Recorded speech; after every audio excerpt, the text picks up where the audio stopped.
Patuloy pa rin na pinaiigting ng Department of Social Welfare and Development o DSWD ang kanilang mga programa na layong mas maabot ang mga pamilyang Pilipino. Samantala, alinsunod naman sa utos ni Pangulong Ferdinand R. Marcos Jr. na pabilisin ang EDSA rehabilitation, binuksan na ng DPWH ang ilang kalsada sa bahagi ng Makati at iba pa. Yan ang ulat ni Floyd Brents. Sa pagdiriwang ng ika-75 anibersaryo ng DSWD, ipinagmalaki ng kagawaran ang mahigit 7 dekada ng tapat, maagap at mapagmalasakit na paglilingkod sa pamilyang Pilipino.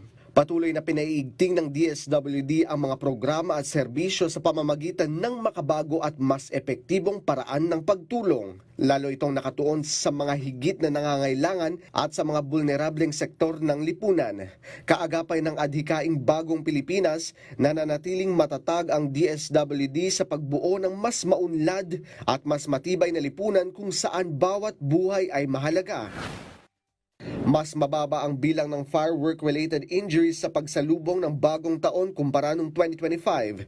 Ayon sa Department of Health, may 235 na kaso ng firework-related injuries mula December 21, 2025 hanggang 4 a.m. ng January 1, 2026, kung saan 62 ang naitala sa araw ng bagong taon. Ito ay 42% na mas mababa kumpara sa 403 na kaso noong pagsalubong ng 2025. Bagamat inaasahang madaragdagan pa habang patuloy ang surveillance hanggang January 5. Paalala ng DOH na agad magtungo sa ospital kung may sugat dahil sa paputok para agarang magamot at maiwasan ang komplikasyon. Samantala, binuksan na ng Department of Public Works and Highways ang mga naisaayos na bahagi ng EDSA busway sa Makati, kabilang ang southbound mula Taft Avenue hanggang Orense at northbound mula Magallanes Avenue hanggang Orense.